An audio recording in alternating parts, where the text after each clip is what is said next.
Hey Stackers, this is Johnny again from Straight 9 Stacking. Well, actually, Straight 9 Stacking is Johnny. We're one and the same. But yeah, look, my channel's got 6 viewers so far, okay? And one of them is me. So, on my other account. So, alright, look. Thank you to my other 5 subscribers. You never know. Might grow it a little bit more. I'm thinking about a good time to do my silver discussions, and figure, hey, while out walking my dog, that's a good time. Getting a little exercise for me and my dog, and throwing in a couple videos here and there, right? So I was just thinking about something here, came to mind. Before I was saying, you know, buy whatever silver you like. And I'm almost at the point where it's like, alright, buy whatever goddamn silver you like. If your time horizon, or, you know, the amount of time that it will be before you sell is, you know, 10 to 20 years away or more, then by all means, buy what you like. You never know, if even if you don't get the premium back, you know, you may just make it up by the increase in the spot price, right? And then look, if it never goes up, or if it goes back up and comes back down again right when you're about to sell, hey, at least you bought what you liked. And if you have to keep it, you know, you like it at least, right? So you would sell your premiums, your high premium silver at a later point in time, maybe when the spot price comes back up again. That's the way I would do it. So again, that's just what I would do. My time horizon is about 20 years away, 15 to 20. So if the spot price of my silver and gold goes up a lot, I'm not going to give 2 shits about what I paid on the premium, because that'll be covered, okay?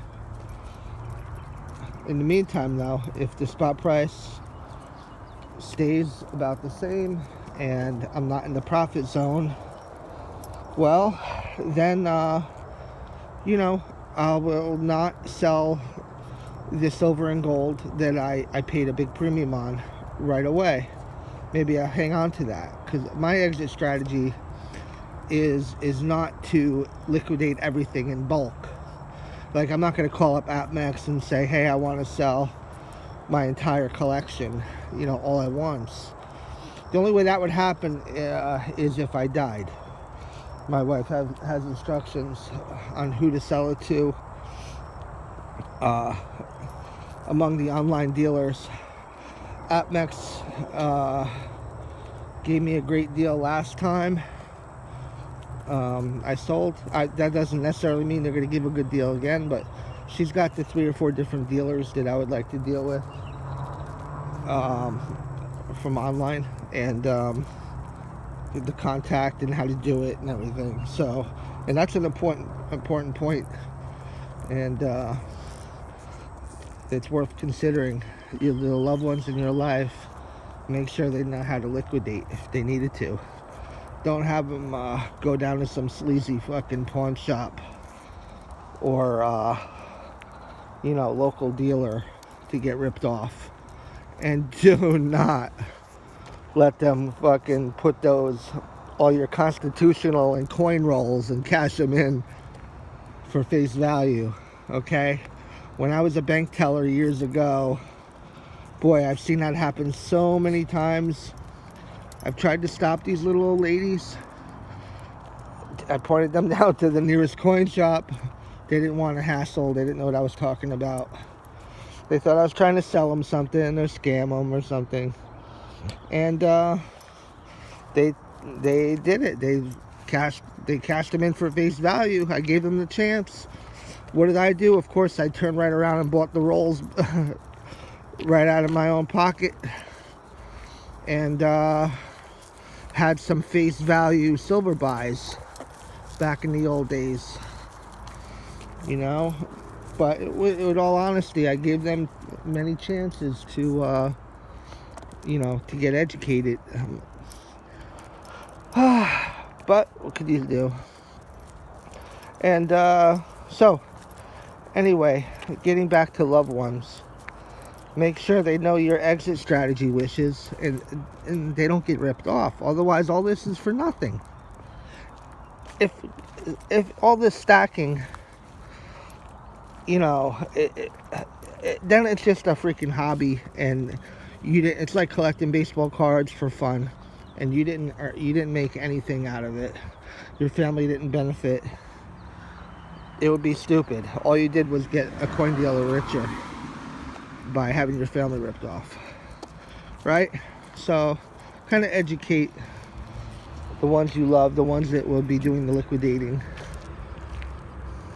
on how all this shit works, so they don't get scammed.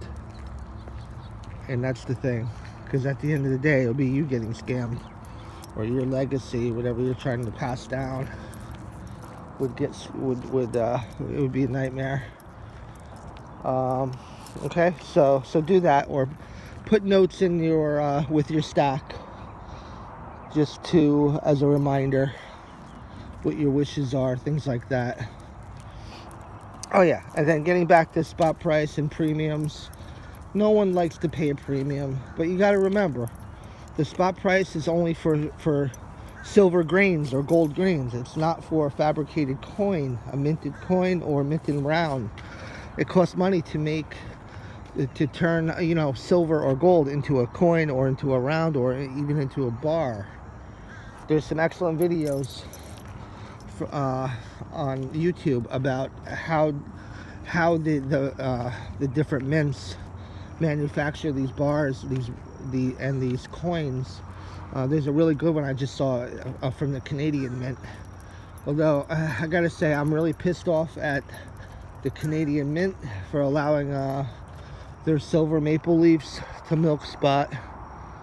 And before one of my other videos, I said I'd never really had a problem with milk spotting, but I just looked. I bought five. They weren't even maple leaves, but they were by the Canadian Mint, 999.9 or straight nines. And they're milk spotted very badly, and it's only been a month I've had them, so I'm pretty upset about that. But look, I know at the end of the day, it's not going to freaking matter. I know spot price is going to go up. I just don't have a way to prove it. And I'm not telling you that it will definitely go up, because I'm not a financial advisor, right? If you do take a loss, I don't want to be the reason for your loss. So do what you feel is right for you, and, you know, not necessarily what I'm doing. I'm just a guy on YouTube with freaking 5 subscribers, okay? That's all. So take it for what it is, but, you know, trust, but verify, right? You gotta verify everything. Okay, bye-bye. Oh, that's my wife. Alright, guys, oh yeah, I tend to ramble, I'm sorry. I'm just walking the dog, you know. I don't have any of this scripted.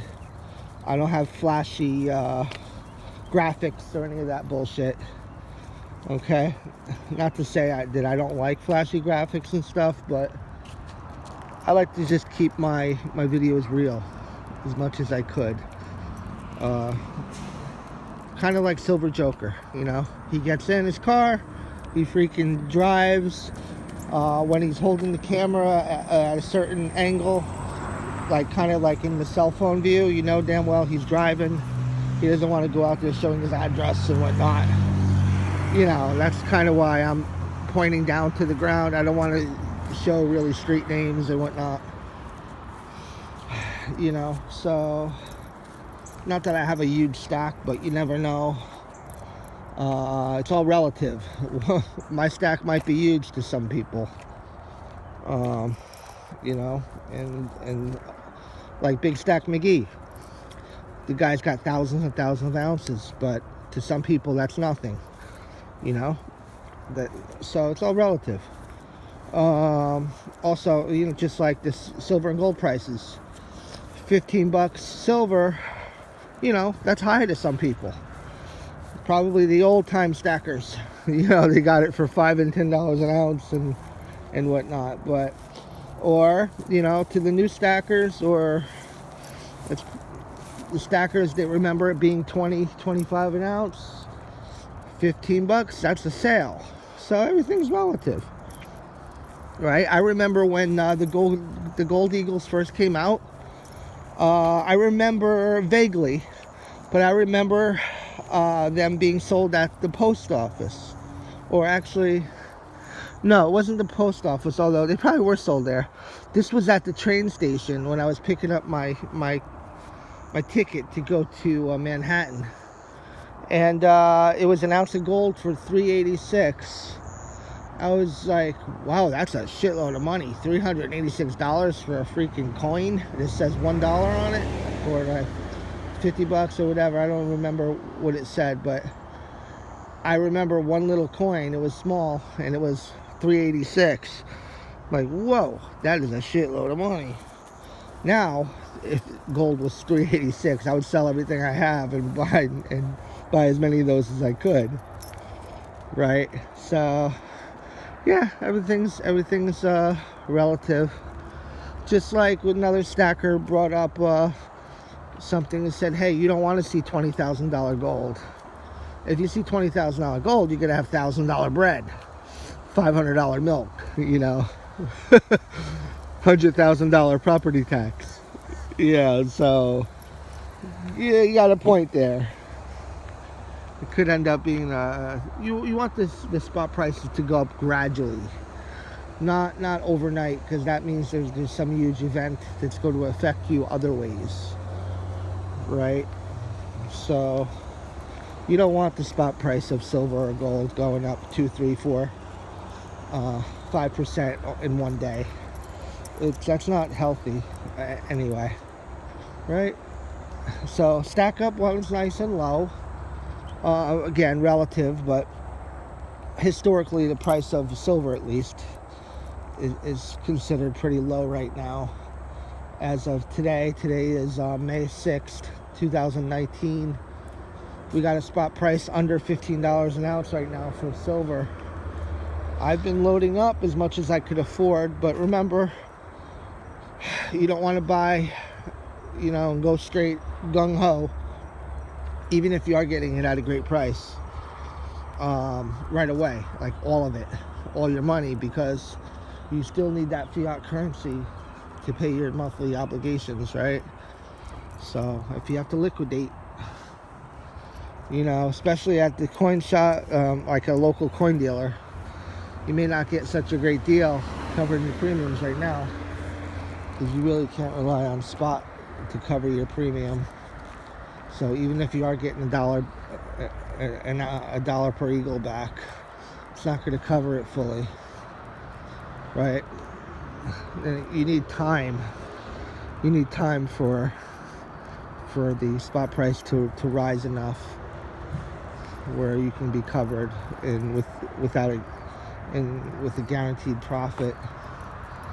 So, and again, the thinking is really not profit per se, but I don't really know any other way to explain it. But when you buy silver and gold, you pretty much, and this is how I see it, you're pretty much putting your money into a time capsule.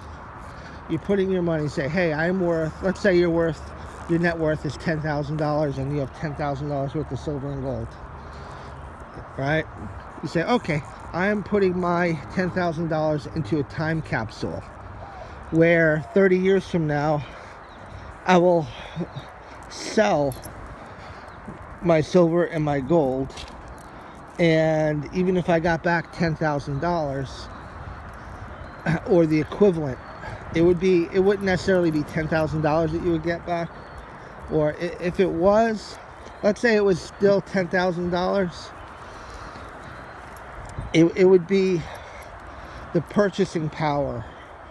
So maybe you get $12,000 back, or $15,000, but you can still only buy what $10,000 brought you today.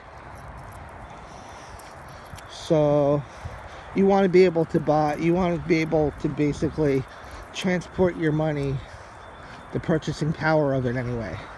It doesn't really matter how much money it is, if it's $10,000 or $15,000. It's how much can you buy with that $10,000 or $15,000.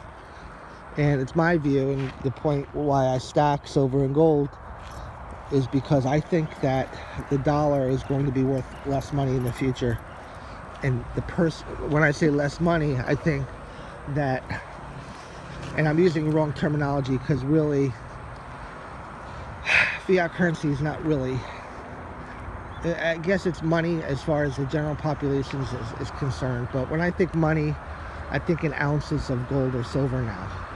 And if you're thinking about money as gold and silver, how many ounces, you should think about that. Like, before you buy something stupid, or something that, when I say stupid, something you really can do without, you really don't need it, it's more of a want. Before you think of, before you buy something that you just want,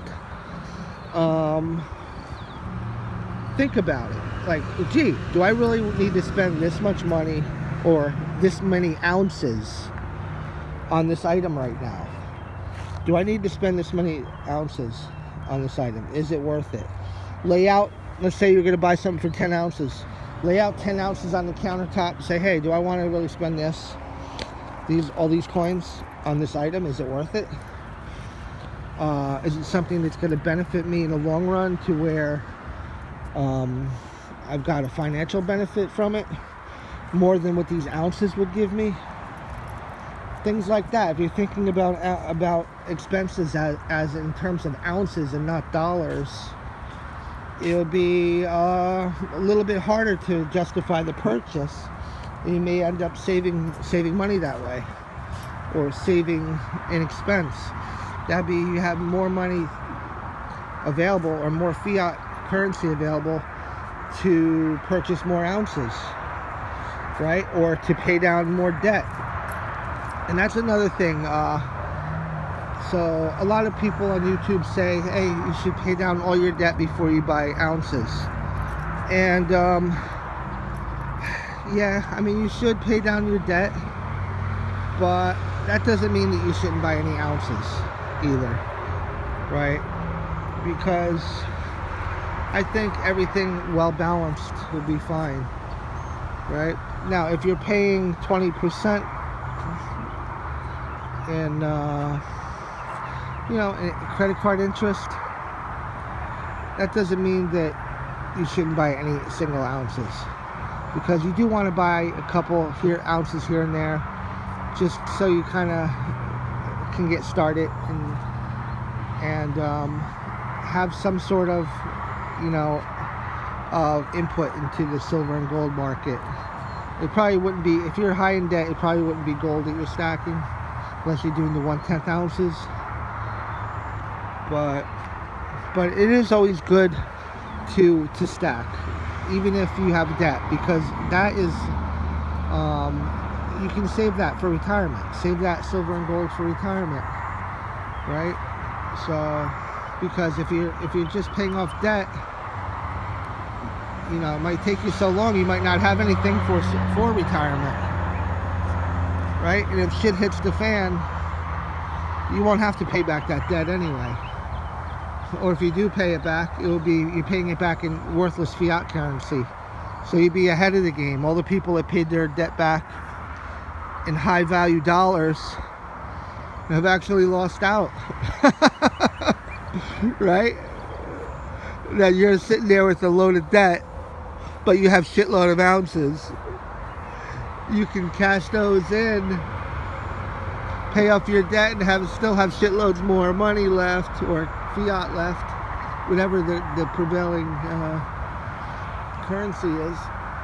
You'd be ahead of the game, right? That's if you took it to the extreme, but there's always people that take things to the extreme. So then again, I'm not saying that you should go out and charge 20 grand worth of silver and gold on your credit card and pay monthly payments toward it. No, I'm not saying that at all. But I am saying that if you buy an ounce here or there, a few ounces here or there, whatever, even if you have debt, I don't see anything wrong with that. Exactly. So I think that may actually help you to start thinking in terms of ounces rather than dollars. We're really conditioned to think of everything in dollars. Think about something. Think about something in your mind that you'd like to have. And I bet you're thinking about how much it costs in dollars. Think about how many ounces it would cost. And you're thinking about it. You know, you're thinking about that purchase. It might change, and you might say, oh shit, I really don't want it after all. Right? So that's the thing. Oh, exactly. So live your life, have fun, you know, well balanced. I'm not saying don't take any vacations, don't buy your family things, don't buy anything for Christmas. No, that's bullshit. You know, don't do that. Buy stuff, have fun, live your life, but make room for silver and gold. Put that as one of your first line items to buy at least a couple of ounces, whatever you could afford. And even if you can't afford anything, scrub your bills over, look at everything, think of it in terms of ounces. Live on the cheap for a few years maybe to get your stack going, pay down debt, things like that. And I think you'll be better off in the long run.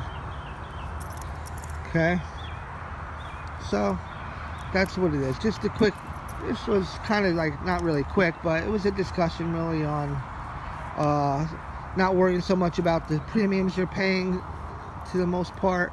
You know, of course, before you're going to do an order, go to the, if you're doing it online, you know, go to all 3 or 4 or 5 of the biggest dealers. Like I use SD Bullion mainly, Provident for my junk silver, JM Bullion. They used to be my main source, really. Like I would still check the other places, but I don't know, seem to like them a lot, but their prices aren't really as good as SD Bullion but it just depends on what you're looking for, right? Like if I'm looking for junk silver, usually I find the best deal at Provident Metals. If I'm looking for slab coins, which I have a few, I found a couple of really good deals on JM Bullion, so I'd keep going there to take a look first. Even APMEX, they tend to be the most expensive, but they have the best selection. If you're looking for something, you really have to have it. Chances are APMEX will carry it. But APMEX tends to charge a little bit higher on the price. Don't get me wrong, they're very credible, but they do have some good deals on slabbed coins. I've noticed. Usually SD Bullion has the lowest prices. I've noticed that, like almost all around, but Provident beats them on the junk silver, I've noticed.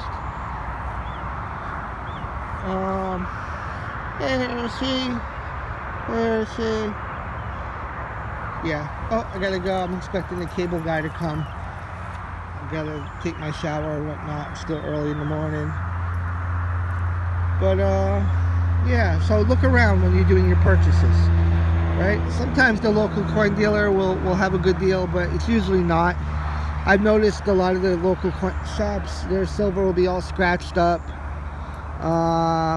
They're gonna be like, for the most part, it's negotiating, and usually if you're negotiating with a seasoned trader, a seasoned collector, coin dealer, they're gonna win every time. It's like gambling at the casino, house always wins. So I that's why, like, I prefer my purchases to be out from online. And some of these local coin shops will even charge you tax. Hell no. You know, and that's what I feel bad for all my buddies over in some of the other countries. They pay something called VAT, value-added tax, where it's another tax on their silver, because silver is considered an industrial metal over there. So it's value-added tax. There's a lot of interesting educational videos on VAT. And I can see the U.S. doing that at some point to stop our silver purchases.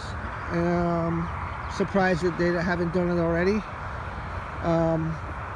So another reason for stocking up right now. And so that's another reason why silver is not like a worldwide like market. That's one other reason. There's many, but and then gold is a lot more well known and collected, especially overseas, out of North America. I'm sure that has a lot to do with it. In fact, my friends from other countries tell me that, especially Britain, they pay a terrible VAT tax over there. So it's not fair, but it is what it is, And then even some of the dealers here will online will charge you sales tax, not VAT, but sales tax, if they happen to be located within your home state where you live, or where the items are being shipped to, which is again bullshit, but it's what it is. It's really not in the government's best interest for us all to be stacking silver and gold. So I guess I don't blame them for that if their reason is to keep us on the fiat system. So the more people on the fiat system, the better it is for the government, the more control they have over you, right? And then when they go digital, they can track every single purchase that you make, which is kind of good for terrorism viewpoint. So I'm for it for that reason, but usually when you give away some control or allow some of your privacy to go away, governments usually take the extreme measure and they go a little too far. So we got to make sure that doesn't happen, right? All digital, all they got to do is press one button, they can shut your whole life down, your financial life. And that's, again, and then they can tax silver and gold, so you'd be less inclined to buy it. They could outright make it illegal if they want to. They can pretty much do anything. They can make it so there's a huge tax when you sell it. They can do all kinds of stuff. We can't let them. You got to fight every bit of change, little by little, right? Don't let them get any kind of headway in that direction. All right, so kind of I see myself kind of babbling a little bit, although some of my topics are pretty good. I think, at least. If you think so, if you think, you want to be a part of my daily discussions while I walk my dog, Hershey, please subscribe. I only have six subscribers right now. 5 of them are real subscribers. Thank you, guys. One of them is my other account. And then, that's 6. I could really use some help getting some subscribers. Then again, if the channel doesn't grow, we'll just keep it nice and small, and we'll do it that way. But the more people, the more chance for learning, right? Learning from other people. That's why it's good to have a lot of subscribers for that reason. And then let's see what else. I think that's about time to go right now. There'll be another discussion. I'll try to do these every day as I walk my dog, Hershey. Right, Hershey? Hershey! How you doing? You have a good walk today? Yeah? Alright, love you, Hershey. Hershey I'm thinking about getting her, I have a silver heart. So I'm thinking about putting my silver heart on her collar, and she can be a little stacker too. Right? So yeah, she's Hershey is part Chihuahua and part Jack Russell. Well, that's what at least what I was told. She's almost 4 years old. Hershey.